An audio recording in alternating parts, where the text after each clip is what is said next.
Y bueno, pues vamos a iniciar esta sesión de trabajo. Ya es nuestra semana número, número 6. ¿Ok? Entonces,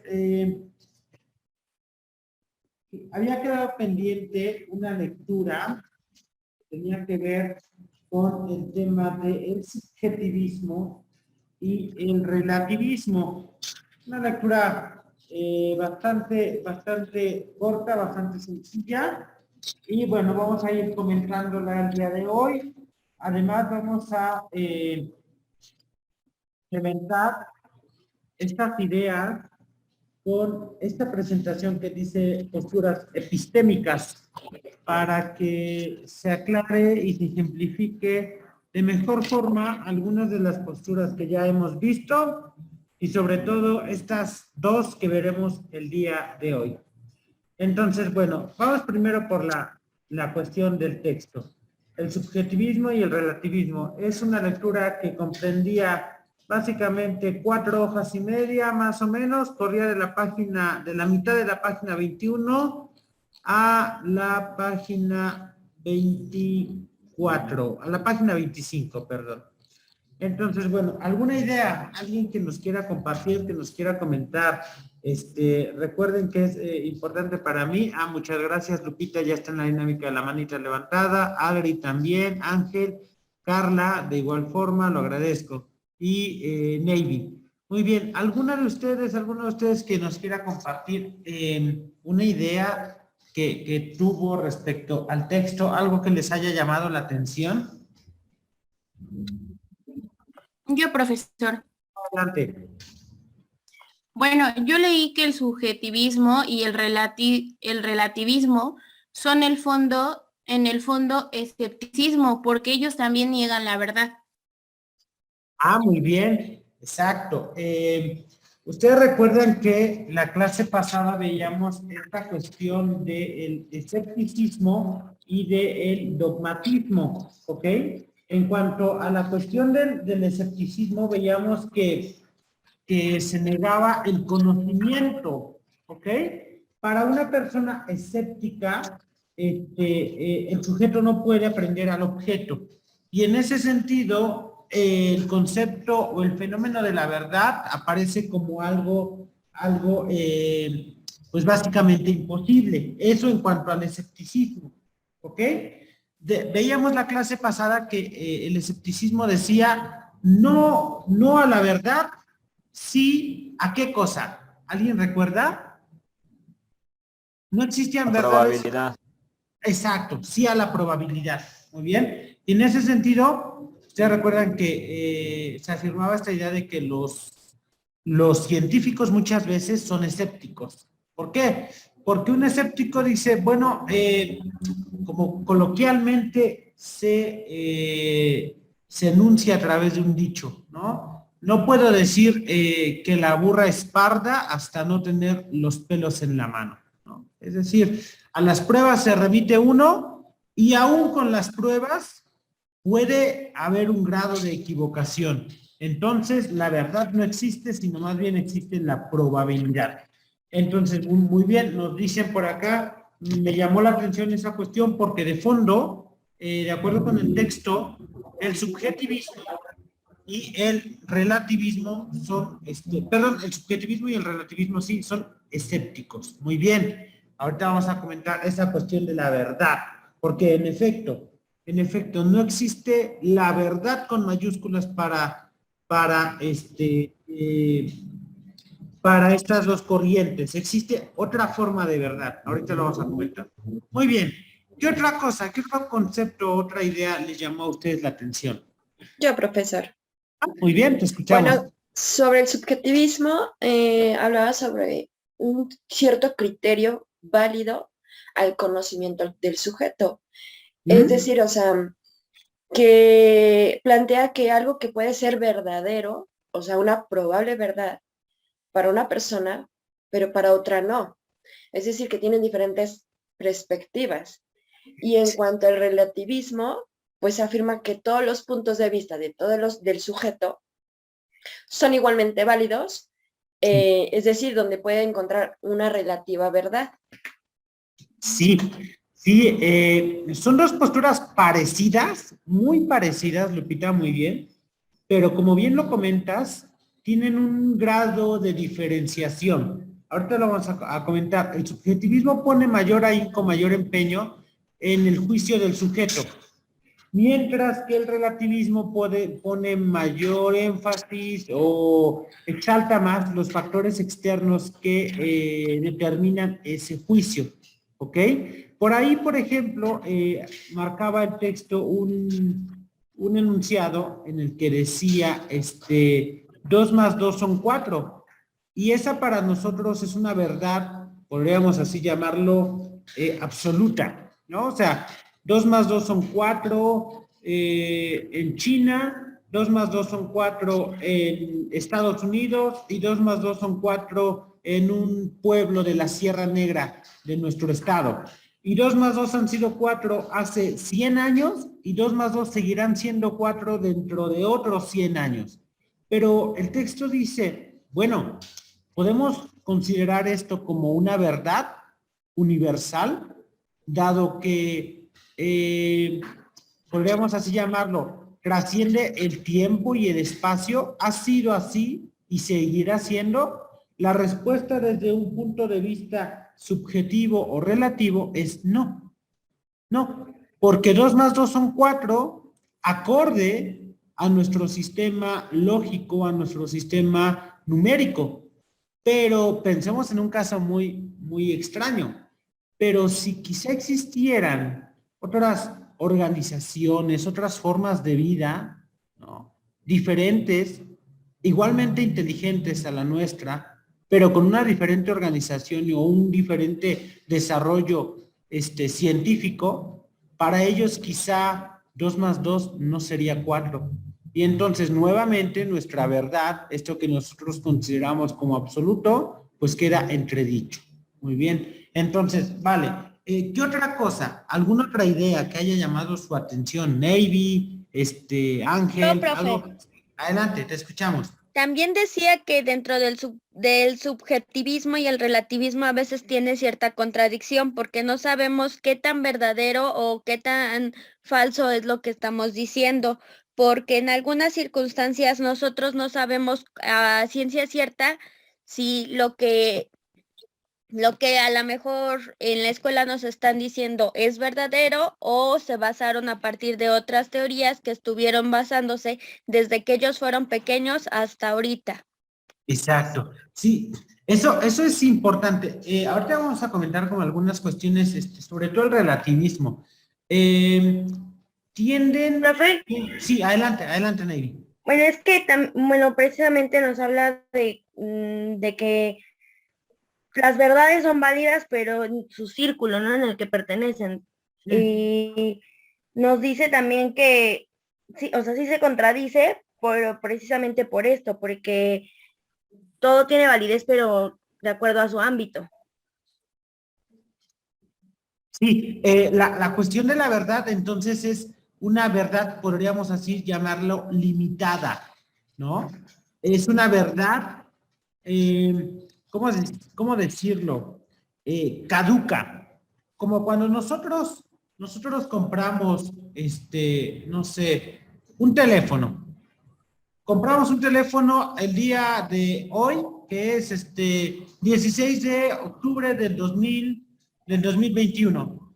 Bueno, sería ingenuo pensar que ese teléfono funcionará y nos servirá para siempre. Es más, sería ingenuo pensar que ese teléfono funcionará y nos servirá por más de 10 años. Bueno, el subjetivismo y el relativismo afirman algo así sobre la verdad. De pronto podemos llegar a consensos, ¿no? Podemos decir que algo es verdadero, pero al paso del tiempo, eso que hoy consideramos como verdadero, caduca. Es decir, deja de ser funcional. En términos científicos, a eso se le llama paradigma. Los paradigmas científicos son verdades que durante algún tiempo, y vaya que son científicos, ¿no?, que durante algún tiempo funcionaron, pero al paso del mismo tiempo se convirtieron en algo obsoleto. Uno de los ejemplos más claros, no sé si alguno recuerda un debate, una discusión sobre un planeta, sobre el hecho de que si Plutón, a ver, le voy a preguntar, Ángel, cuando tú eras niño, Ángel, ¿cuántos planetas conociste? 9. 9 planetas, ¿no? 9 planetas.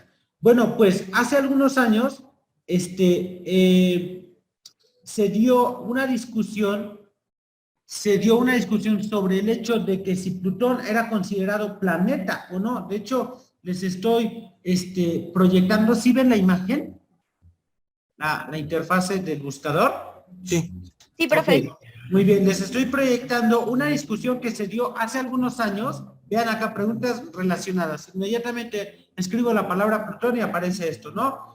¿Qué es considerado Plutón ahora? Se pregunta la gente, ¿no? O sea, ¿sigue siendo planeta o ya no es planeta? ¿Cuándo dejó de ser un planeta Plutón? ¿Por qué Plutón ya no es planeta? ¿Por qué Plutón ya no es planeta? Explicación para los niños. Bueno, en fin, este ejemplo, que muchos de nosotros, sí es un ejemplo educativo, porque nos dice Ángel, cuando yo era niño, y creo que cuando muchos de nosotros éramos niños, crecimos con esta idea de que había cierto número de planetas, ¿ok?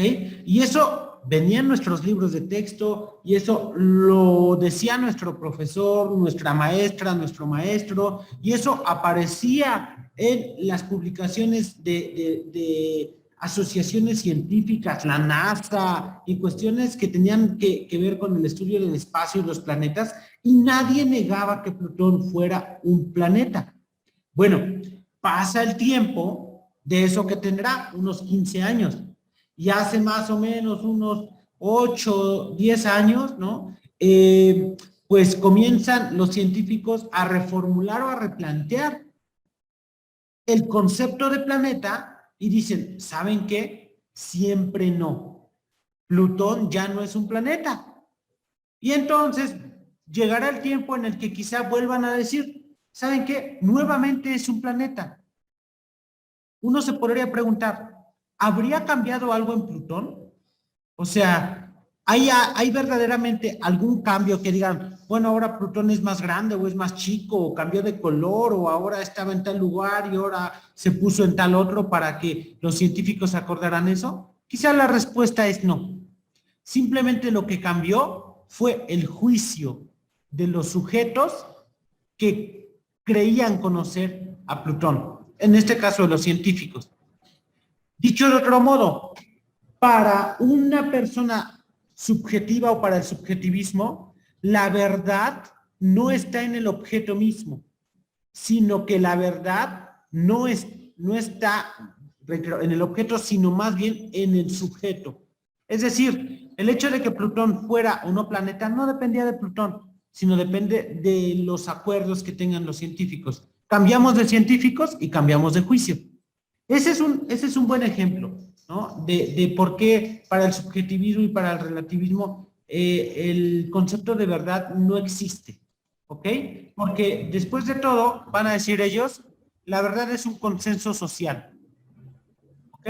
Y lo que hoy nosotros acordamos, el día de mañana puede ser desechado, ¿vale? Entonces, bueno, ¿qué otra idea? Muy bien, excelente. ¿Qué otra idea les llamó la atención? Había una afirmación, no sé si alguien la leyó, de un famoso Protágoras. ¿Alguien leyó la afirmación de Protágoras, que estaba muy bonita? ¿No? Bueno, Protágoras, les voy a poner acá en la pantalla, bueno, en el buscador. Protágoras fue un llamado sofista. Sí, adelante. Ah, ok. Protágoras fue Profesor. Sí, dime. Bueno, medio recuerdo que estaba recapitulando. Es un sofista en el cual iniciaba lo que era el subjetivismo, ¿no? Ah, excelente. Este sofista fue un sabio griego, ¿vale? De hecho, por acá tenemos una imagen, quiero proyectárselas. Protágoras nació en Abdera. Ay, perdón, es un video. Lo voy a quitar. Protágoras nació en Abdera, ¿no? Y Protágoras fue considerado en la antigüedad como uno de los más grandes sabios.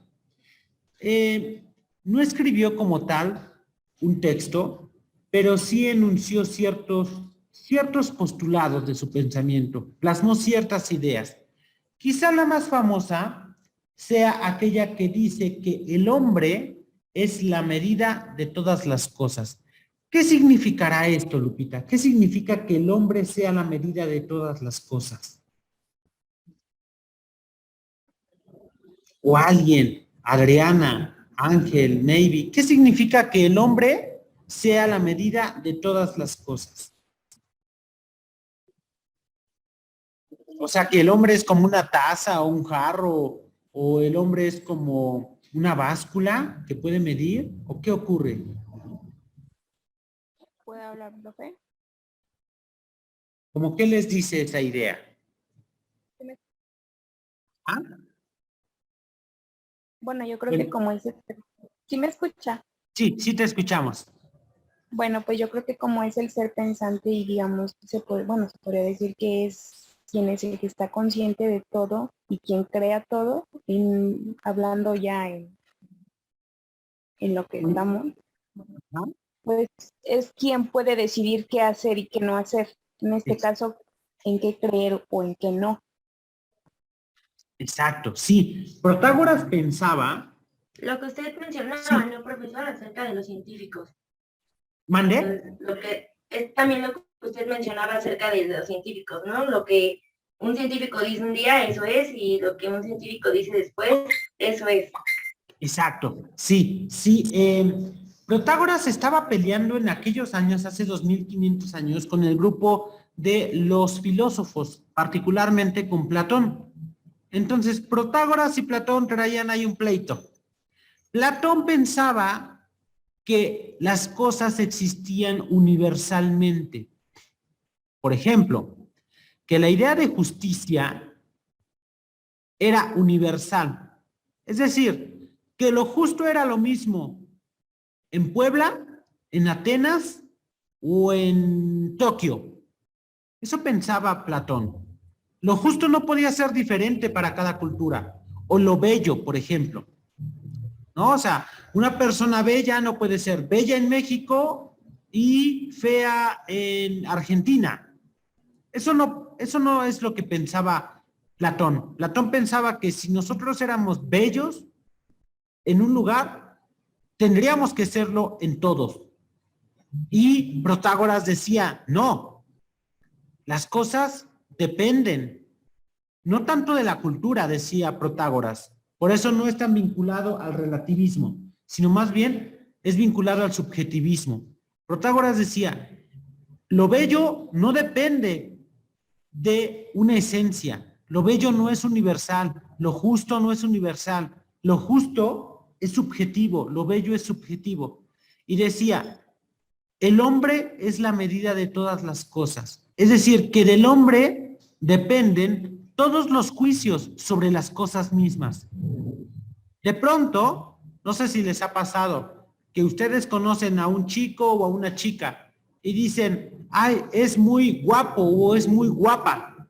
Y le platican a un amigo o a una amiga sobre esa persona. Y cuando el amigo o la amiga conoce a la persona en cuestión, dice, bueno, pero ¿de dónde has sacado que es guapo o guapa?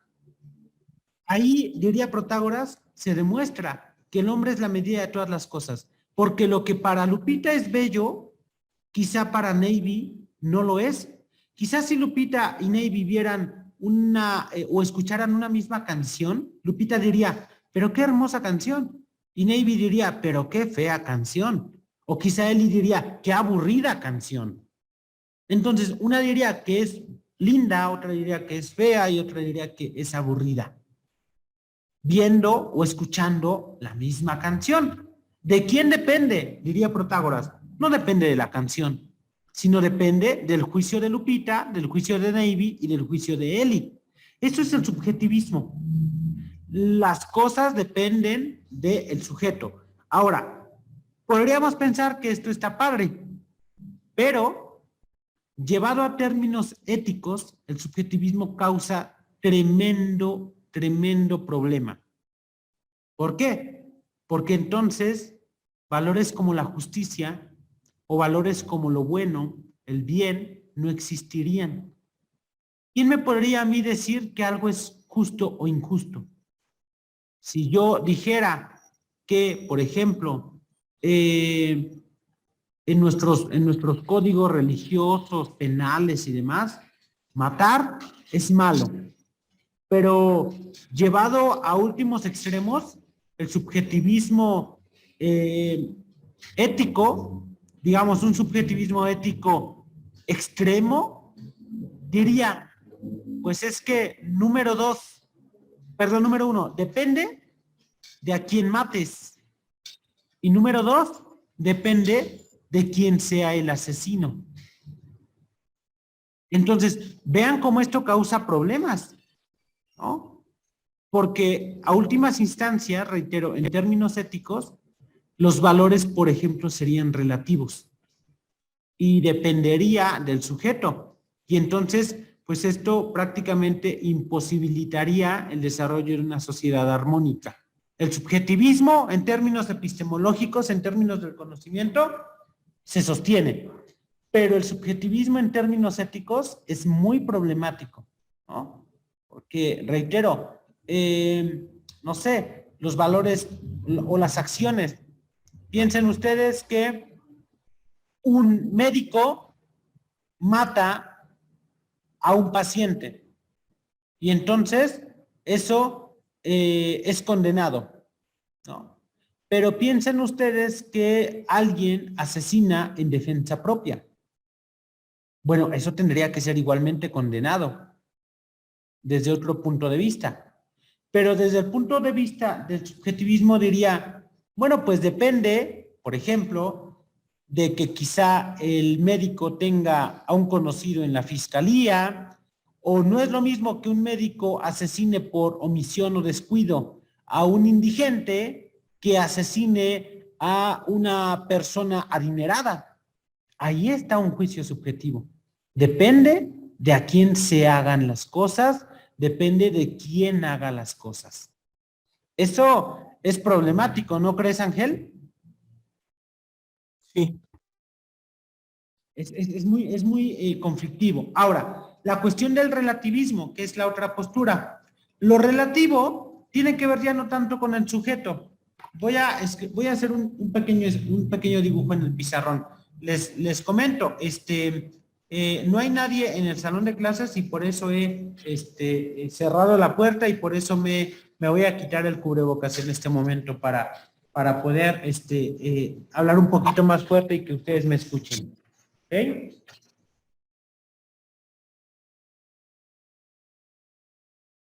Bueno, la cuestión del subjetivismo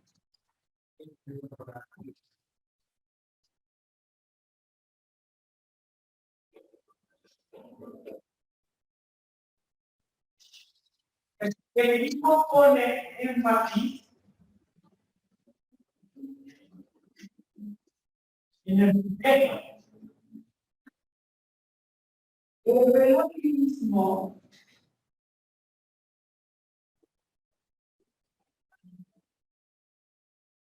desde luego que pone énfasis en el sujeto, pero mucho más énfasis pone el relativismo en los factores externos que rodean al sujeto. ¿A qué factores externos me refiero? Bueno, por ejemplo, a la educación, al lugar en el que ese sujeto vive, a los años en los que ese sujeto o a la época en las que ese sujeto se desarrolla. Esta es la gran diferencia, o una de las grandes diferencias entre el subjetivismo y el relativismo. Para ejemplificar de mejor forma esto, quiero proyectarles una presentación que ya se encuentra cargada en la plataforma, que se titula Posturas Epistémicas. Es esta que la voy a subrayar para que ustedes la vean. Es esta que está aquí. ¿Ok? Posturas epistémicas. Esta. Las estoy encerrando en un color rojo. Bueno, pues cuando nosotros abramos esta presentación y la veamos, nos vamos a percatar y vamos a ir viendo cuáles son algunos de los juicios o de las posturas, de los posicionamientos, dicho de otro modo, que realizan las personas en cuanto a un tema muy ejemplificador, ¿no? Para hablar, por ejemplo, sobre el conocimiento, me parece que la idea más clara o el tema más claro para abordar esta cuestión es el tema de la existencia de Dios.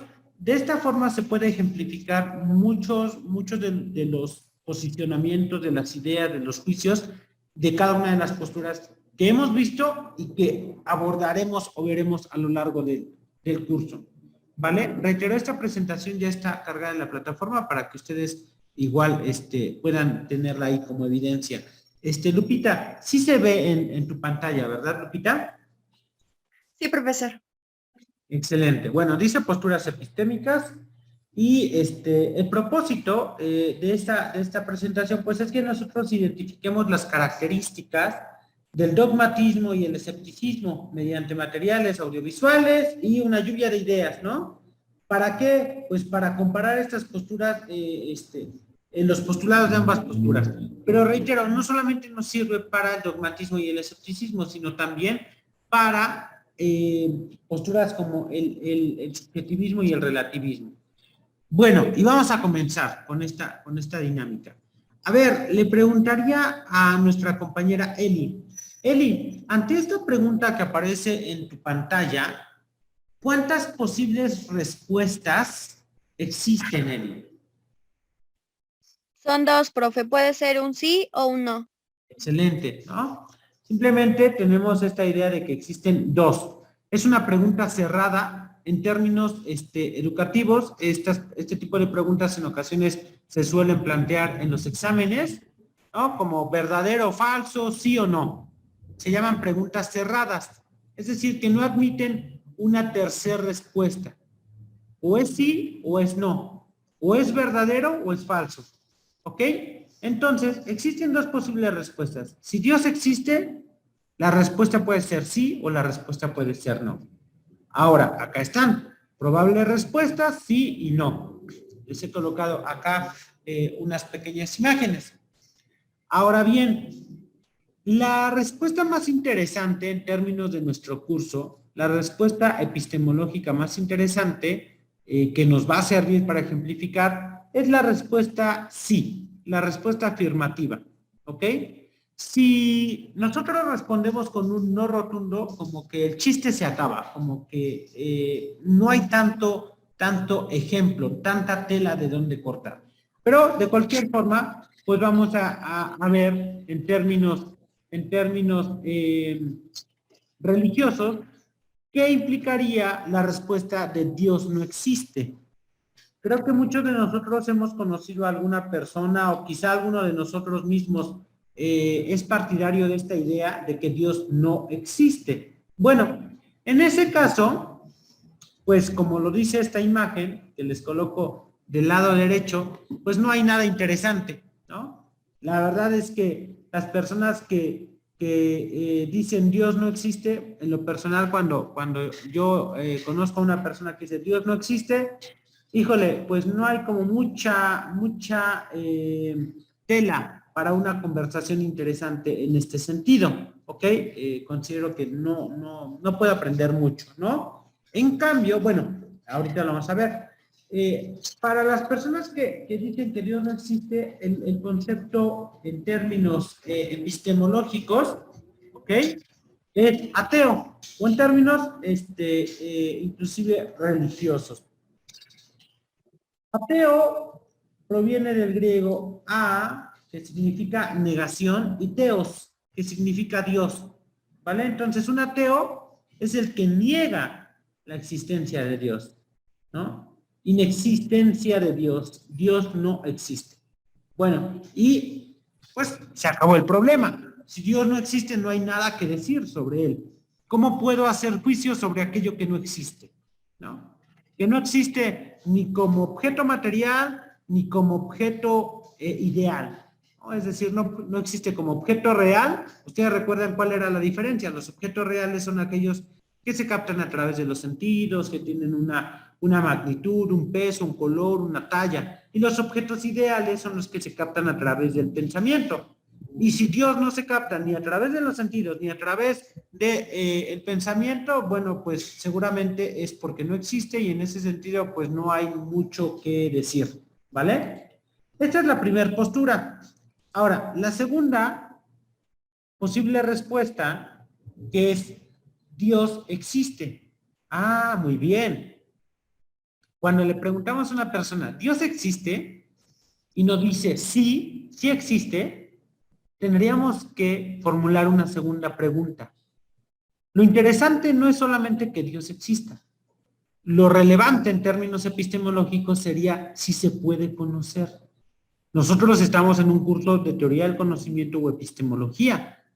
Entonces, lo que nos interesa no es tanto la existencia de las cosas, sino si esas cosas se pueden conocer. Y acá entonces ya viene cada una de las posturas. Una persona dogmática nos va a decir, pero claro que se puede conocer. Absolutamente se puede conocer Dios. O sea, Dios prácticamente es tan cognoscible, ¿no?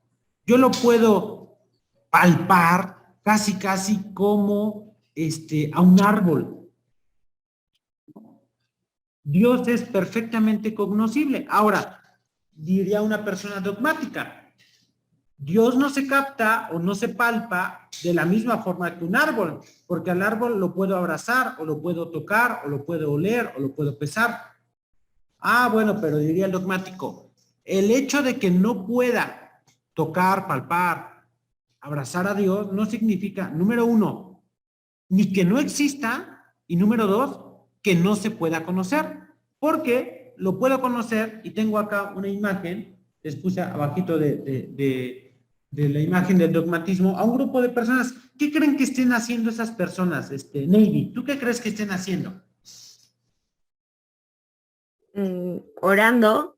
Ah, entonces, un dogmático afirma que, por ejemplo, independientemente de la religión, ¿no? Si seamos budistas, maometanos, taoístas, cristianos, católicos, si somos testigos de Jehová, si somos, bueno, de cualquier religión, ¿no? De cualquier religión, la oración siempre aparece como uno de los vínculos. Igualmente oran los budistas, que los taoístas, que los católicos, que los, bueno, cualquier religión ora. Entonces, un dogmático piensa que Dios existe y que sí se puede conocer. ¿Cómo? A través de la oración, por ejemplo. Ese es un dogmático. Un escéptico dice, a ver, calmados, Dios existe, pero no se puede conocer. Que son cosas diferentes. Muchos solemos confundir a un ateo con un escéptico. La diferencia es que el escéptico dice, Dios sí existe. Ahora, que se pueda conocer es otra cosa.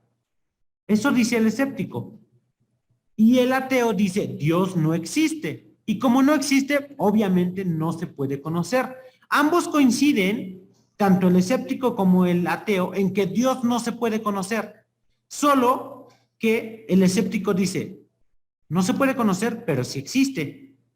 Y el ateo dice, no se puede conocer, pues porque no existe, ¿no? Bueno, hasta acá. Estas posturas las habíamos visto hace 8 días, hace una sesión o 2 sesiones, no recuerdo. ¿Dudas o preguntas con esto? ¿Queda un poquito más ejemplificado o mejor ejemplificado esta idea? Ángel, Lupita. Sí, queda más Profesor. explícito. Ok, muy bien. Vámonos por otras posturas. Todos estos dicen que Dios existe, ¿eh? Dios existe, se puede conocer, le preguntamos ya no a un dogmático o ya no a un escéptico, sino ahora le preguntamos a una persona que predica o que practica el subjetivismo, ¿ok? Y bueno, vamos a ver, Lupita, apóyanos con lo que dice subjetivismo. ¿Qué nos dice? Sí, profesor. Subjetivismo. Chatos, negros. Así ven los etíopes. Ajá, los etíopes, los de Etiopía, digamos. Ajá. Ok, de ojos azules y rubios. Así ven a sus dioses los traicios. Pero si los bueyes y los caballos y leones tuvieran manos, manos como las personas, para dibujar, para pintar, para crear una obra de arte, entonces los caballos pintarían a los dioses, semejantes a los caballos, los bueyes semejantes a los bueyes, y a partir de sus figuras crecerían las formas de los cuerpos divinos según su propia imagen, cada uno según la suya. Genófanes. Genófanes fue uno de los subjetivistas de la antigüedad, ¿vale? A ver, Eli, ¿qué te dice esta lectura? Dice chatos, negros, así ven los etíopes, es decir, los de Etiopía, los africanos, a sus dioses. De ojos azules y rubios, así los ven los tracios, o pensemos hoy, los alemanes, ¿no? Los ingleses. Pero si los bueyes y los caballos o leones tuvieran manos como las personas para dibujar, para pintar, para crear una obra de arte, entonces los caballos pintarían a sus dioses semejantes a los caballos, los bueyes a los bueyes, ¿no? Y a partir de sus figuras crearían las formas de los cuerpos divinos según su propia imagen, cada uno la suya. ¿Qué te dice Eli? ¿Por qué Genófanes piensa de esta forma? ¿Cómo explicas esto, Eli? Porque desde mi punto de vista es porque lo están idealizando desde cómo son las personas que los rodean para que no haya alguna distinción, porque como dice acá, que para los bueyes serían bueyes, ¿no? Semejantes a los bueyes, serían parecidos a ellos. Sin embargo, si lo está viendo una persona, pues lo van a idealizar como persona. Claro, ¿no? Y, por ejemplo, yo he escuchado en muchos lugares vinculados con la espiritualidad que dicen que Diosito nos hizo a su imagen y semejanza. Y yo siempre me pregunto, ¿Dios nos hizo a su imagen y semejanza? O de acuerdo con Genófanes, nosotros hicimos a Dios a nuestra imagen y a nuestra semejanza. Creo que sería muy extraño que alguien se imaginara a Dios, por ejemplo, con 2 cabezas, ¿no? O con 8 pies. Creo que muchos de nosotros nos los imaginamos pues con una cabeza, con 2 pies, con 2 manos, con una boca. Así nos los imaginamos. Y en este sentido, Genófanes dice, pues vaya, me están dando la razón. Si los leones pudieran dibujar a sus dioses, ¿a poco creen que los pintarían como humanos? Pues claro que no. Pintarían a un dios muy fuerte, pero con aspecto de león, por ejemplo. Entonces, esa es una postura subjetiva. Depende de cada persona, depende de cada imagen, depende de cada sujeto. Ahora, en cuanto a esto, bueno, no tiene mucho sentido que lo comente, pero hay una postura que acompaña justamente esto. En términos religiosos se le llama religión natural, que es esta idea de que Dios guarda una relación personal con cada uno de nosotros. Por ejemplo, que Dios a los humanos se nos manifiesta de un modo, pero en el caso de que Dios tuviera una relación, por ejemplo, no sé, con los animalitos, a ellos se les presentaría a través de otra manifestación, ¿no? Entonces, como que dependería de cada uno de nosotros. Por eso se llama Dios personal, ¿no? O sea, porque quizá el Dios que es para Ángel no es el mismo Dios que es para Lupita, o el Dios que es para Lupita no es el mismo que es para Navy, ¿no? Cada uno tiene una propia idea o una propia representación o manifestación. Así como los tracios imaginan a sus dioses, o los alemanes los imaginan güeros, rubios y altos, y los africanos los imaginan esbeltos, altos y morenos. Bueno, pues así cada uno de nosotros, dice Xenófanes, representa no solamente a Dios, sino a cualquier idea, ¿no? A lo bello, a lo bueno, a lo justo, en términos educativos, por ejemplo. Yo preguntaría, ¿será la misma educación será la misma educación de calidad la que tiene, por ejemplo, o la que debería tener un niño en la Sierra Negra de Puebla o en una escuela de Lomas de Angelópolis? Yo estoy seguro, por ejemplo, que para un niño que asista a una escuela en Lomas de Angelópolis, una educación de calidad, pues tiene que ver con que seguramente las clases sean en inglés, y enseñen en inglés el idioma alemán. Es decir, que tú tomes tus clases de alemán, pero en inglés. Y eso quizás sea una educación de calidad para un niño en una escuela de Lomas de Angelópolis. Ah, pero dice Xenófanes, pero vamos a una escuela de la Sierra Negra de Puebla. Y digámosle al niño, ahora vas a aprender alemán, pero el maestro te va a hablar en inglés. Y eso es educación de calidad. Pues, híjole, seguramente dirían, bueno, pues es que a mí no me interesa ni el alemán, ni me interesa el inglés. Yo hablo náhuatl. Y primero lo que tengo que aprender a hacer es hablar español, ¿no? Y entonces mi maestro no tiene que saber hablar inglés para enseñarme alemán, sino tiene que saber hablar náhuatl para enseñarme a hablar español. Ah, entonces Xenófanes diría, vean cómo esto del relativismo, pues no solamente tiene implicaciones epistémicas o epistemológicas, sino también inclusive políticas, educativas. Protágoras ponía un ejemplo muy sencillo. Vamos a ver, para que vean cómo las cosas dependen de cada persona, según Protágoras. A ver, le voy a preguntar a Adriana. Adri, si tú estás enferma, Adri, y pudieras conseguir un bien, es decir, se te pudiera concebir algún deseo, estás muy enferma, ¿qué sería lo que pedirías, Adri? Curarme. Salud, excelente. Muy bien. Abraham,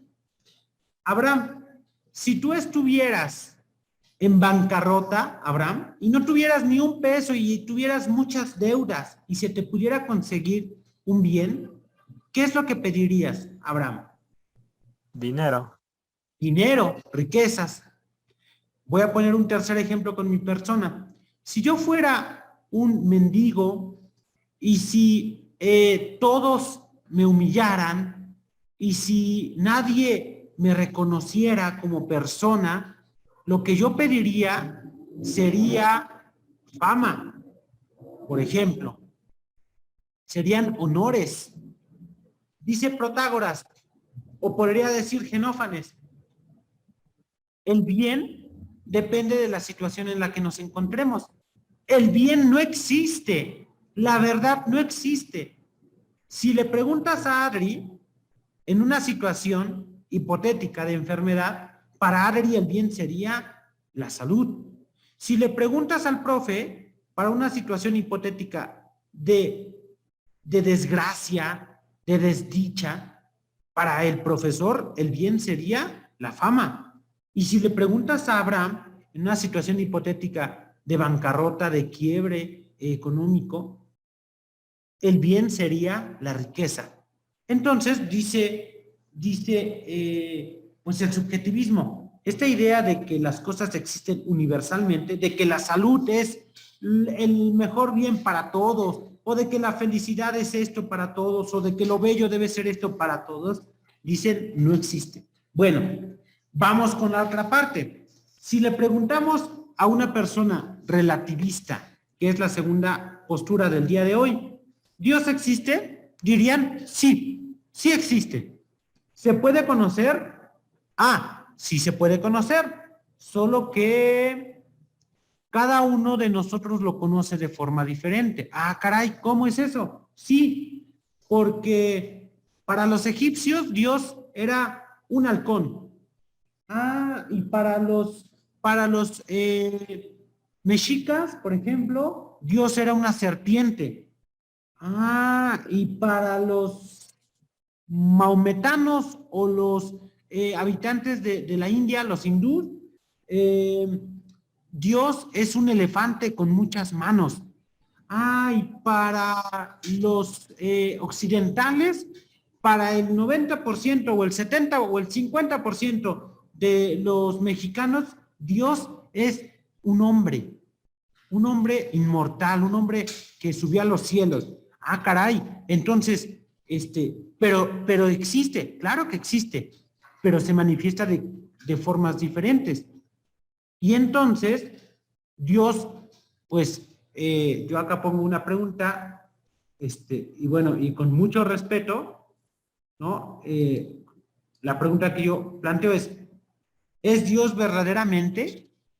O sea, si cada uno de nosotros lo entiende a su modo y como mejor le acomode, ¿realmente será Dios? O sea, ¿realmente existirá un Dios o existirán muchos dioses? ¿Seguiremos pensando en términos monoteístas? O más bien deberíamos comenzar a pensar en términos politeístas, ¿no? Eso es lo que respondería una persona relativista, ¿vale? Que sí se puede conocer Dios, que Dios existe, pero depende de cada época. Si nosotros hubiéramos nacido hace 600 años, ¿a quién crees que adoraríamos, Ángel? Si hubiéramos nacido en 1400, ¿a quién crees que adoraríamos? Bueno, yo... Pues por ejemplo, a los dioses de las otras civilizaciones. Sí, en este no caso al sí. de ahorita. Ajá, si hubiéramos nacido hace 600 años, en este mismo lugar, pues esto ni siquiera se llamaría Puebla, por ejemplo, y adoraríamos quizá a Huitzilopochtli, o a Quetzalcóatl, o a cualquier otro dios. Ah, hemos nacido en el 2021 y entonces adoramos a un dios. Y quizá dentro de 200 años adoremos a otro dios, ¿no? Nos dice por acá Andrea Yamilet, cada persona tiene el concepto de cómo conoce a Dios y cada uno sabe cómo hablar con él, ya sea en oración o algún milagro que necesita basándose en su necesidad, considerando la creación de cada uno, la creencia, perdón, de cada uno. Exacto. Esa sería una postura subjetiva, ¿no? Ese Dios personal, ese canal de cada uno es una postura como la que hoy estamos viendo, subjetiva. No quiere decir que esté bien, no quiere decir que esté mal, simplemente, como el propio subjetivismo diría, depende de cada quien, ¿no? Vamos por la siguiente. Vamos a ver más adelante otras posturas. Dios existe, claro que sí existe. Se puede conocer. Una persona pragmática, que es una corriente también epistemológica que vamos a ver un poquito más adelante, el pragmatismo, diría, bueno, acá ya no es tanto el tema de si se puede conocer. Una persona pragmática diría, ¿me sirve de algo conocer a Dios? Los pragmáticos se van por la utilidad, ¿ok? Por el beneficio, por lo práctico. Por eso de pronto cuando una persona dice, ay, a lo que vamos, ya, resultados, evidencias, eso en ocasiones se suele denominar pragmatismo. Entonces, un pragmático diría, bueno, por ejemplo, piensen ustedes que yo soy, no sé, un científico. Y digo, vale, pues, no soy ateo, De hecho, soy escéptico, ¿ok? Y bueno, afirmo que Dios existe y quiero dejar el escepticismo. Quiero dejar de decir, aunque Dios exista, no se puede conocer.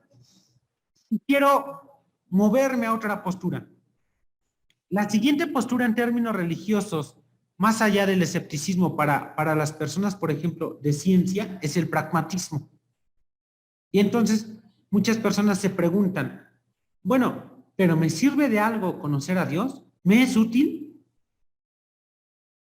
Y bueno, acá tenemos una imagen, ¿no? De Pascal, que podría ser denominado en este sentido un pragmático. Dice, si Dios no existe, nada pierde uno con creer en él.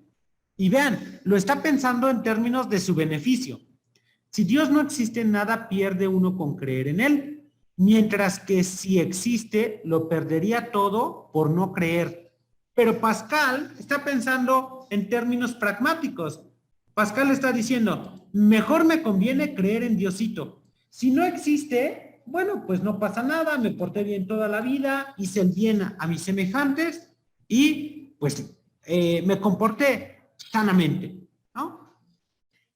Ah, dice Pascal, pero si Dios existe y me porté mal y no creí en él, híjole, ahí sí hay un problema.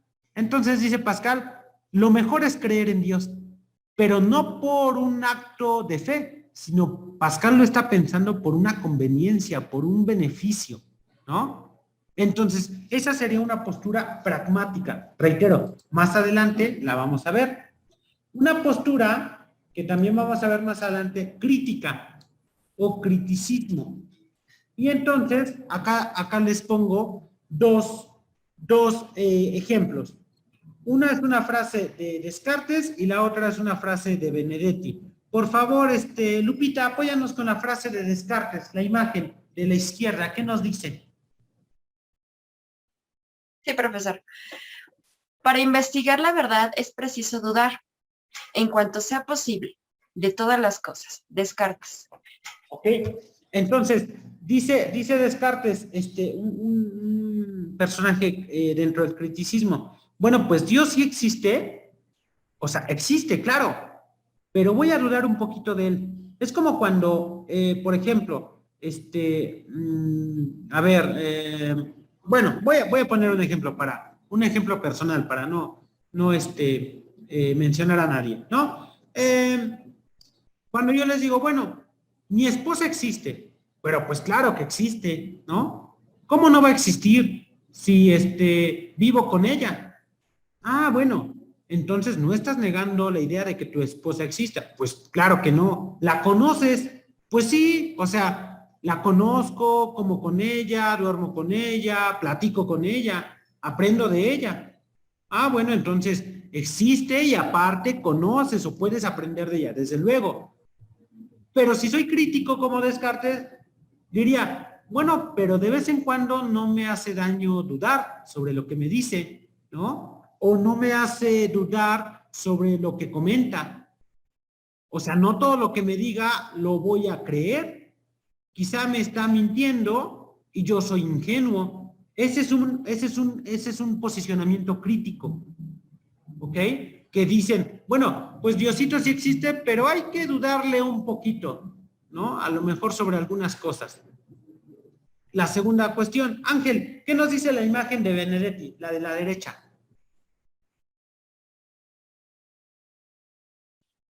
Ay, creo que Ángel no. Navy, apóyanos con la imagen de la derecha, Navy, por favor. Sí, dice, yo no sé si Dios existe, pero si existe, sé que no le va a molestar mi duda.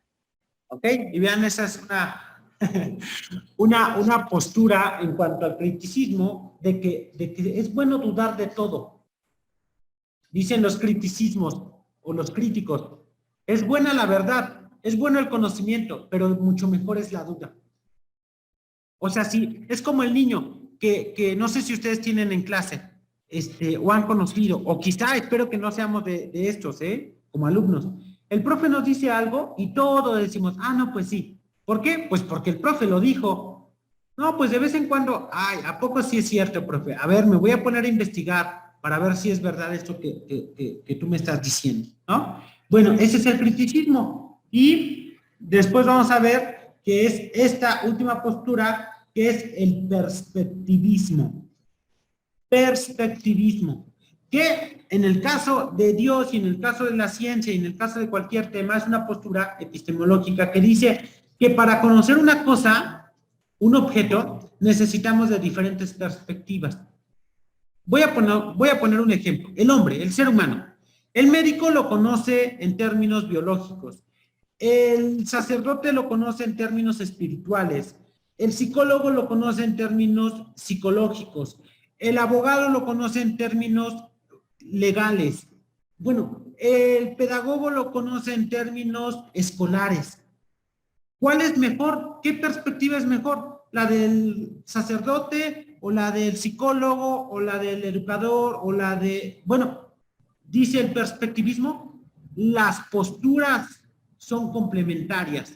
Acá no hay de que la mía es mejor que la tuya, sino simplemente nos complementamos. Y bueno, acá les dejo esta imagen que tiene esta tablita es oro puro, porque tiene una comparativa. El dogmatismo, por ejemplo, dice, manifiesta la actitud ingenua de quienes están seguros de conocer, mientras que el escéptico considera imposible obtener el conocimiento. El subjetivismo y el relativismo, las que vimos hoy, niegan la posibilidad de alcanzar verdades universales válidas. El subjetivismo dice que es verdadero depende de cada sujeto. Y el relativismo dice lo que es verdadero depende de cada cultura o cada época. Y así viene explicado en cada uno de los aspectos. ¿Vale? Bueno, reitero, esta presentación está colocada en la plataforma. ¿Alguna duda? ¿Alguna pregunta? Abraham, ¿con qué te vas de la clase el día de hoy? Abraham, ¿qué aprendiste? Pues diferentes posturas sobre diferentes culturas. Bueno, a mí me llamó mucho la atención el tema de las diferentes versiones de dioses que tenían cada cultura. Por ejemplo, los egipcios no lo veían como ellos, sino como un halcón. Exacto, sí. Sí, a eso se le llama antropomorfismo. Le daban ciertas cualidades humanas, pero también animales. De eso lo vamos a comentar un poquito más adelante, inclusive en antropología filosófica, ¿vale? Bueno, muchas gracias, Abraham. Gracias, Adriana. Gracias, Navy. Gracias, Ángel, Lupita, Eli, por sus participaciones. Y bueno, gracias a todos los que estuvieron en la sesión. Es la hora, vamos a terminar la clase. Les mando un fuerte abrazo, cuídense mucho y deseo que pasen un excelente fin de semana. Hasta luego, profesor, que esté bien. Gracias. Hasta luego, igualmente. Hasta luego, profe.